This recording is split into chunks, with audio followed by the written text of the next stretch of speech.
Today we're going to be installing a much needed upgrade on the Bronco Raptor, and honestly an upgrade that every Bronco needs once you put bigger tires on. As most of you know, the Broncos in general, but specifically the Bronco Raptors, are extremely capable the way they come from the factory. But they are set up to handle the factory equipment like the 37-1250 BFG KO2s that are really about 36s. If you guys have seen in the previous videos, we recently upgraded to the 38-1550s and 20x12s that came off of the Rubicon 392 once we changed to 40x1550s. We also lifted it with the RPG lift collars, 2.25 inches front and rear. With all that being said, we found a couple new weak points. So of course with the Bronco Raptor, they are independent suspension in the front. One of the main failure points that we see out on the trail is going to be the tie rods right here. Now these tie rods are certainly beefy whenever you compare it to a lot of normal vehicles and their factory equipment. But once you put a tire size on that's this big, it's just not going to hold up whenever we get into the rocks and we need to make sharp, crazy turns. Aside from that, I'm also getting a little bit of steering wheel vibration from how heavy and big these tires are. So today's solution from RPG should fix it all. So today we're going to be installing RPG's tie rod kit for the Bronco Raptor. Now with their tie rod kit, it comes with all kinds of awesome equipment. We've got our tie rod end, heim joints, of course great packaging like always, heim joint for the other side. We've got our tie rod sleeves right there, which are going to help reinforce everything. And then we've also got our RPG Fox Orange tie rod arms right here. Now, although it's just 3 pieces for each side, making this upgrade is going to make our Bronco Raptor so much tougher out on the trails. So let's go ahead and get the Bronco in a good spot to make this change happen, and we'll get started. Now, before we dive too deep today, I'm going to introduce you guys to today's video sponsor, Flash Shark. Now, Flash Shark makes a host of different products for all kinds of vehicles, but today we're going to be testing out their long tube headers and mid-pipe on this 2005 Corvette. So to give you guys a baseline of what this thing sounds like,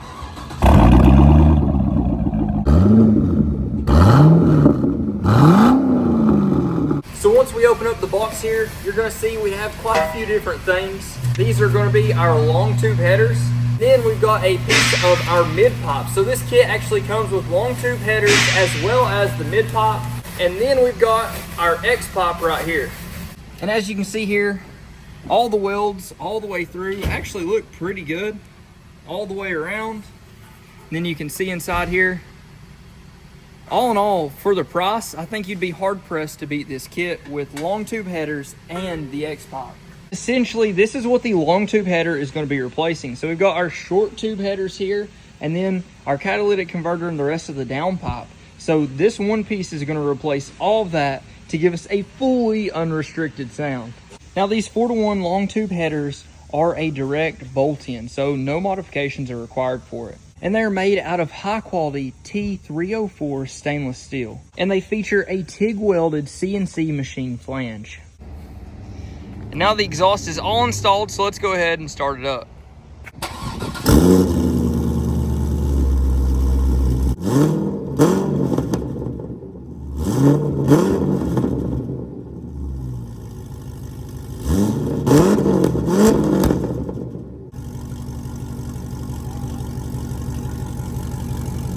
Well, now that you guys have got to hear it for yourselves, you can tell the Flash Shark full exhaust has made a massive difference. If you're interested in getting this or something else that they offer for yourself, check them out down in the link in the description below. A huge thank you to Flash Shark for sending this out and allowing us to get the Corvette all dialed in.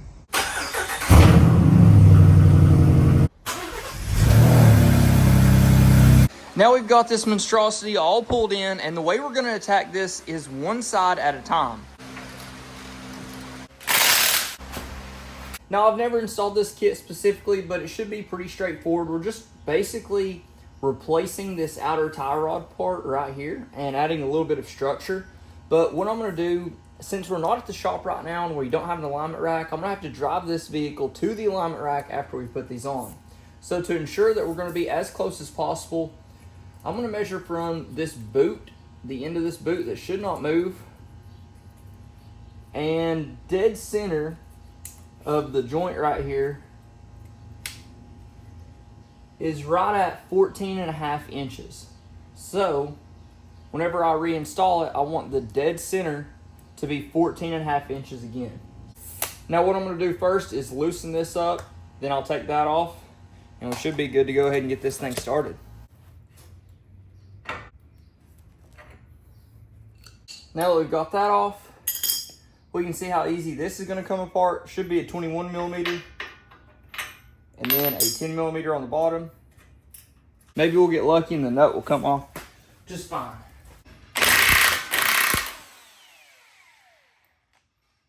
And we got lucky.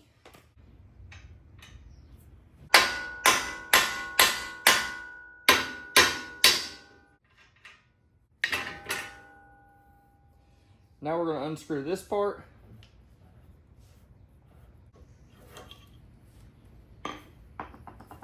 Then we will remove this jam nut. Now we're going to replace that with our new jam nut.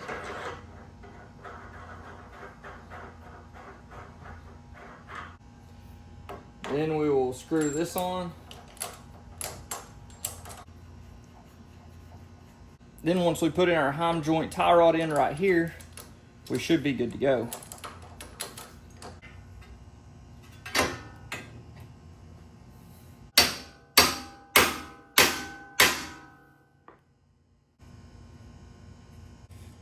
And we're right at 14.5 inches. So that should be the exact same spot that it was at before. 24 millimeter here on the bottom. Well, now that all this side is done, let's go ahead and throw the tire back on. We'll jump on to the other side.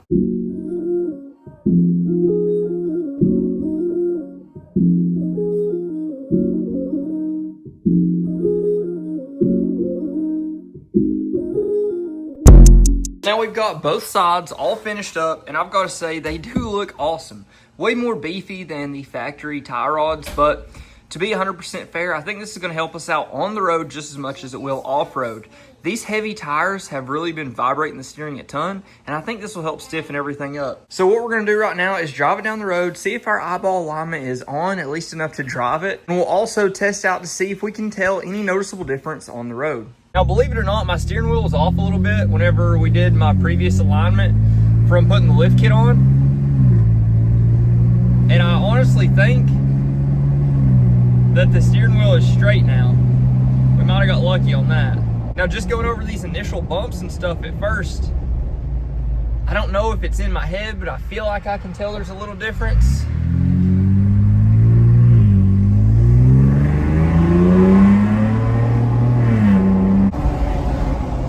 It really does feel like it cut down on some of that vibration on the steering wheel. Now, typically with this, at lower speeds, I was getting more vibration, like somewhere around 30 to 50.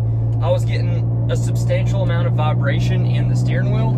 I'm at 50 right now. I still have it slightly, but it doesn't seem near as aggressive as it was. And it is dead straight. I could have put it on the alignment machine and not got a better turnout.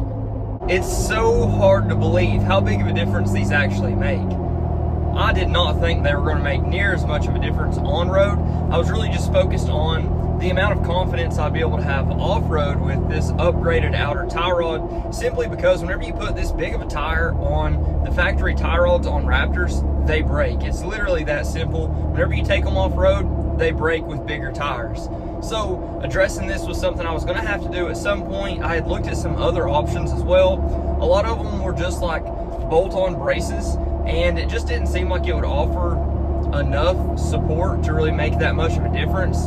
This is basically covering the entire outer tie rod. So the entire weak point of what typically breaks is now reinforced and completely covered in that billet aluminum. So really and truly, unless we roll it down the mountain, I think we'll have a super tough time breaking these tie rods.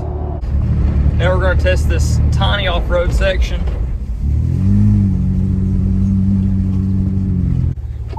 It feels really good. Well, after the install, I ended up doing a little bit more road testing. We pulled the jet ski all the way to the lake, hit every pothole I could, and let me tell you guys, these things really do make a difference. Now, I'm still relatively newer to independent front suspension, so there's been a big learning curve, but just like with the side-by-sides, for them, it was an absolute necessity because the factory tie rods, the outer tie rods anyway, would not hold up to bigger tires, especially not bigger wheels and tires.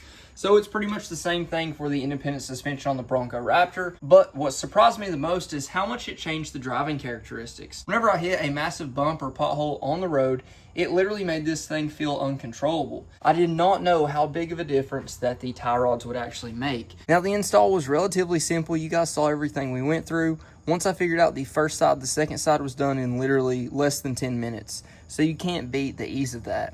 And with the upgraded heim joints here, everything is just way more robust.